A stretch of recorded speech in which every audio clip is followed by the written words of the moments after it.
qui remercie l'équipe PEA Massage Bébé. Je remercie en particulier Gaëlle qui m'a fait venir ce soir. l'ISRP aussi qui nous accueille. Et je vous remercie aussi d'être venus aussi nombreux et nombreuses. Alors, moi, je suis très heureuse de vous parler du sujet du massage bébé parce que vous avez remarqué qu'on est dans un monde où il faut toujours être de plus en plus performant, il faut toujours s'accroître, il faut toujours donner plus. Et je trouve que le massage bébé, c'est un premier outil pour l'enfant qui va lui permettre justement de s'équiper face au stress de ce monde. Donc c'est quelque chose qui est négligeable. Et au-delà de l'effet de mode qu'il y a autour de cette pratique, voilà, je trouve que c'est quelque chose de vraiment très intéressant que de donner dès le début de la vie un équipement face au stress, et face à cette course à la performance. Alors, je vais vous parler pendant à peu près une heure et quart, et j'essaierai de laisser un peu de temps à la fin s'il y a des questions. Je pense qu'on est censé finir à 21h, il me semble. Je crois. Oui. Et donc, je vais vous parler assez longuement de théorie.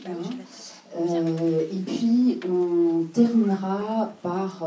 je vous parlerai aussi de la pratique un petit peu du massage bébé. Alors, je ne vais pas vous expliquer les protocoles de massage bébé, ça serait trop fastidieux ici. Mais voilà, on parlera quand même en pratique de comment ça se passe, une séance de massage bébé. Alors, en ce qui concerne la théorie, juste un petit mot pour démarrer, en ce qui concerne la législation. Est-ce qu'on a le droit de parler de massage quand on est psychomotricien ? Oui. Oui, on a le droit, à condition de préciser que ça n'est pas du massage de rééducation. Ça, c'est réservé au kiné. Et à condition de bien expliquer qu'on fait du massage bien-être. Alors, je vais vous dire un petit peu... Alors, moi, je ne suis pas juriste, je suis psychomotricienne, mais d'après ce que j'ai compris dans les lois, le terme de massage, effectivement, il a été très controversé, puisque, donc on a un article de loi, alors pour ceux que ça intéresse, c'est le L4321-8, et cette loi autorisait uniquement les détenteurs du DE de masseur-kinésithérapeute à pratiquer le massage. Donc pour cette raison, on ne parlait que de toucher thérapeutique pour les psychomotriciens, et pour les esthéticiennes qui massent également, elles devaient utiliser que le mot modelage. Donc ça, vous ne pouvez pas l'utiliser, le mot modelage. Mais attention, le 30 mai 2008, il y a eu une nouvelle ordonnance, donc c'est l'ordonnance numéro 2008-507, et cette ordonnance, elle est venue modifier le code de santé publique, et désormais, en principe, on a le droit de parler de massage, même si on n'est pas kiné, à condition de spécifier que c'est du massage bien-être ou du massage de relaxation. C'est-à-dire qu'il faut bien dire que ce massage ne comporte aucun caractère, entre guillemets, médical. Voilà. Donc je ne vais pas m'attarder plus que ça sur la législation. On va commencer à faire un petit historique du massage bébé. Enfin, du massage même tout court, et plus en particulier du massage bébé. Alors, le massage, c'est un art qui existe depuis la nuit des temps. Malgré la mode actuelle, c'est pas nouveau, ça a toujours existé. Ça a toujours fait partie de toutes les grandes civilisations, et notamment en Inde, très particulièrement, où le massage fait partie intégrante de la médecine traditionnelle indienne. Alors cette médecine traditionnelle indienne, on l'appelle l'Ayurveda. Et Ayurveda, ça signifie, en sanskrit, qui est la langue ancienne de l'Inde, ça signifie connaissance de la vie. Et c'est le nom que porte cette médecine. Donc, comme son nom l'indique, c'est une médecine holistique. Ça n'est pas qu'une médecine curative, c'est également une médecine préventive. C'est les mêmes principes que la médecine chinoise, c'est-à-dire que on met l'accent sur la guérison, mais on met aussi l'accent sur le fait de ne pas tomber malade. Et cette médecine inclut de nombreux traitements, dont le massage. La médecine ayurvédique, sachez qu'elle est reconnue par l'OMS. C'est une médecine qui date de plus de 5000 ans. Donc c'est quand même très très ancien. Et bien sûr, l'Ayurveda comprend l'art du massage bébé. Alors, il faut savoir qu'en Inde, Le massage bébé, c'est une pratique qui est traditionnelle et qui se transmet généralement de mère en fille. Alors c'est une pratique qui est tout à fait banale, hein, ça fait vraiment partie de la routine quotidienne des mamans, tout comme il y a le bain, comme il y a l'échange, etc. Hein, ça fait vraiment partie voilà, de la routine quotidienne. Et ceci depuis probablement plus de 5000 ans. Hein. Alors, en France, vous avez peut-être entendu parler de massage bébé Chantala. Je ne sais pas si vous avez entendu parler de ce terme-là. Alors, ce terme est impropre, hein, parce que il n'a pas de rapport en fait à l'origine avec le massage bébé. Je vais vous expliquer pourquoi. En fait, c'est Frédéric Leboyer, vous avez peut-être entendu parler de lui, qui est gynécologue obstétricien. Et Frédéric Leboyer, c'est vraiment la personne qui a popularisé en France le massage bébé. Et en 1976, il a écrit un livre avec des très belles photos, hein, des photos très touchantes d'une maman qui masse son bébé. Et dans ce livre, cette maman, elle s'appelle Chantala. Et en France, on a commencé à dire, ah ben ça s'appelle le massage bébé Chantala. Hein. Mais en Inde, ce terme, il n'existe pas. Hein. On parle de massage bébé, on ne parle pas de massage bébé Chantala. Alors, vous pouvez l'utiliser, hein, mais sachez qu'à l'origine, ce terme est impropre. Alors, mais en France aussi, hein, on a une tradition de massage, en Occident aussi. Et il faut savoir que Hippocrate lui-même, hein, le père de la médecine occidentale, parlait de friction. Et il disait que le médecin doit être expérimenté en plusieurs choses, mais obligatoirement dans la friction. Alors, c'est peut-être pas le vrai massage hein, tel qu'on l'entend, mais on a vraiment cette notion-là hein, qui était pratiquée aussi chez nous. Alors, sauf que chez nous, c'est tombé un peu en désuétude, notamment à l'époque de la Renaissance, où le massage spontané... Ah, d'accord. Il faut... Excusez-moi, moi je ne me rends pas compte d'ici. Oh, je baisse un petit peu le volume, excusez-moi. Alors, vous allez me dire, je continue à parler, et comme ça vous me dites, est-ce que là c'est mieux ? Vous n'hésitez pas à me dire, moi je ne me rends pas compte hein, de là où je suis. Je baisse encore un petit peu. J'ai pas l'impression que ça change grand-chose. Bon, sinon je parle un petit peu plus loin. Est-ce que ça va comme ça? Mais vous faites bien de le dire, hein, parce que c'est vrai que d'ici, je n'entends pas.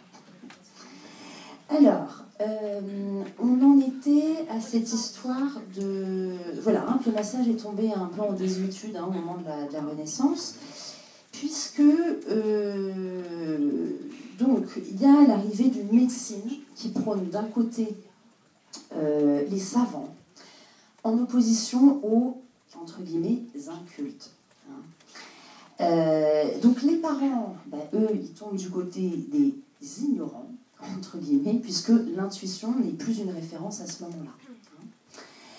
Alors, comme je le disais plus haut, hein, il y a plusieurs personnes, enfin, en tout cas j'ai parlé de Frédéric Leboyer, hein, mais il y a plusieurs personnes qui ont contribué à l'essor du massage bébé en France et tout du moins en Occident. Donc, Frédéric Leboyer, hein, dont j'ai parlé, et on a aussi aux États-Unis l'anthropologue qui s'appelle Montagu, M-O-N-T-A-G-U, et qui a écrit un livre qui s'appelle La peau touchée, dont vous avez peut-être entendu parler, je vous le conseille, hein, c'est un livre qui a été écrit en 1979. Et aux États-Unis, on a aussi une personne qui a beaucoup popularisé le massage bébé, c'est le Dr Field, F-I-E-L-D, Tiffany Field, c'est une dame, dont je vous parlerai un petit peu plus tard, puisqu'elle a réalisé de nombreuses études sur les effets du massage bébé, notamment auprès des prémains. Et ça, je vais revenir dessus, je vais vous en parler.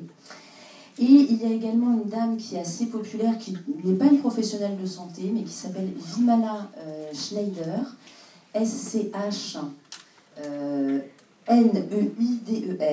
S-C-H-N-E-I-D-E-R, et c'est une dame qui a écrit des livres sur le massage bébé et qui l'a beaucoup popularisé aux États-Unis. Elle s'est formée, elle a découvert le massage en Inde et puis elle a beaucoup ramené ça aux États-Unis. Alors, il y a ces personnes qui ont popularisé le massage bébé, il doit y en avoir d'autres, j'imagine.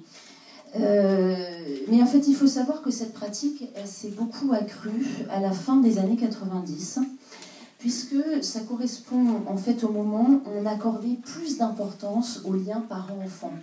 Hein, on vous parle beaucoup du lien mère-bébé, le lien mère-bébé pendant vos études.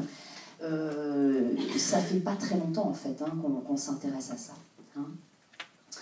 Alors, maintenant, on va trouver des ateliers de massage bébé un petit peu partout. Hein. On va en trouver dans les PMI, les centres de protection maternelle et infantile, on va les trouver dans les CAMS, etc. Beaucoup chez les prémas, dans les services de néonat également. Hein. C'est vraiment quelque chose qui est devenu courant et d'ailleurs c'est une très bonne chose. Alors, j'ai parlé de l'Inde au départ, qui c'est vrai est une très grande civilisation du massage, d'une manière générale. Alors, sachez qu'il y a plein d'autres civilisations qui pratiquent le massage et qui ont conservé les traditions du massage, notamment en Afrique, c'est très populaire, que ce soit au Maghreb ou en Afrique noire. Et en Asie également, le massage bébé notamment est très couramment pratiqué. D'une manière générale, vous allez entendre parler, en ce qui concerne les massages, que ce soit adulte ou bébé, on entend parler de massage californien, massage suédois, massage thaï, etc. etc.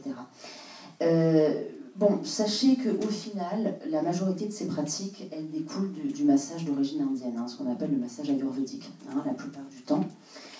Donc moi, je préfère parler de massage bébé tout court, parce que quand vous regardez les protocoles entre le massage bébé suédois, etc., en fait, très souvent, ça se recoupe. Donc moi, j'aime bien parler de massage bébé tout simplement, ou à la rigueur de parler de massage bébé de tradition ayurvédique. On peut parler aussi de massage bébé Shantala, puisque c'est devenu un mot un petit peu à la mode. Sachez que tous ces protocoles qui existent en massage bébé, bon, ils ont leur importance, évidemment. Il faut essayer de les respecter un petit peu. Mais il ne faut pas oublier que ce qui compte avant tout, c'est l'intuition du parent. Et c'est vraiment sa compétence de créer la connexion avec l'enfant. C'est ça qui est vraiment très très important avant tout. C'est vraiment la qualité du lien qui est importante. Et la création vraiment de ce contact avec le bébé est beaucoup plus importante que d'exécuter une série de gestes qui seraient complètement figés. Et donc retenez bien ça. Moi, ce que je dis, c'est que chaque parent doit savoir innover avant tout et s'adapter aux besoins de son bébé, parce que tous les bébés sont différents et tous les bébés n'ont pas les mêmes besoins. Donc, on parle beaucoup d'adaptation pendant vos études. Et bien là, à nouveau, dans le massage bébé, on est en plein dans l'adaptation. Il faut pouvoir s'adapter. Donc, moi, par exemple, quand j'ai donné des ateliers de massage bébé, je m'intéressais évidemment à la transmission du protocole, mais je m'intéressais beaucoup plus à la relation. Pas que la relation de la mère avec son bébé, mais aussi la relation du papa. Et c'est très important d'essayer d'inclure aussi les papas. Alors, on va parler un petit peu là des bénéfices du massage bébé, puisqu'ils sont très nombreux.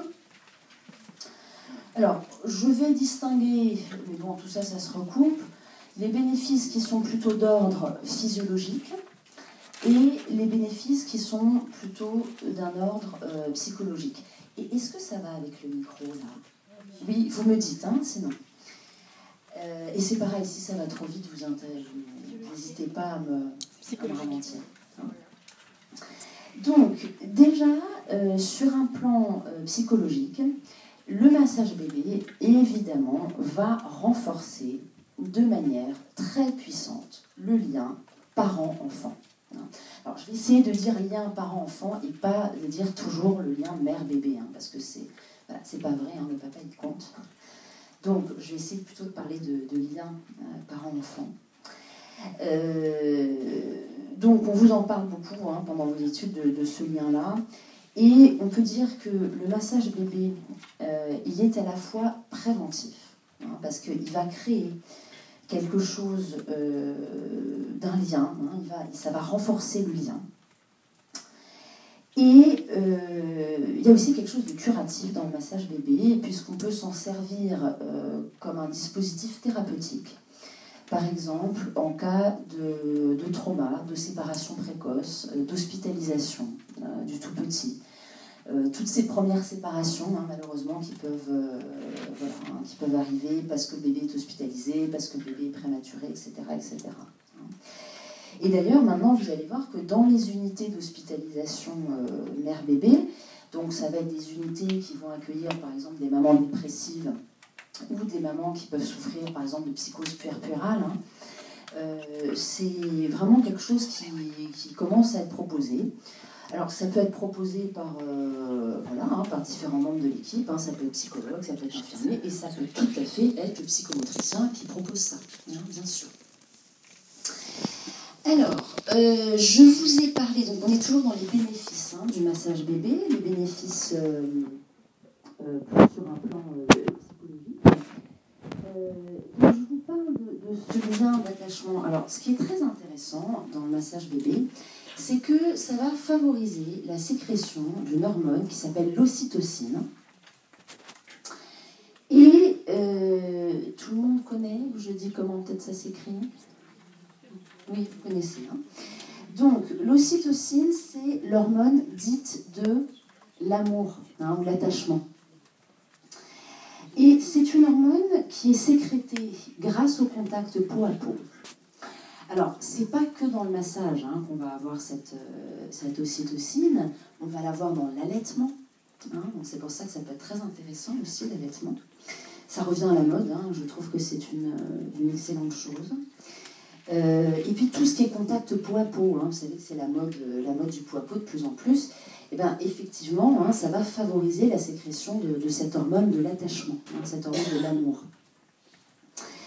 Ce qu'on peut dire encore dans les bénéfices psychologiques du massage bébé, c'est que ça va apaiser l'enfant, bien sûr, mais que quelque part, ça va aussi apaiser le parent.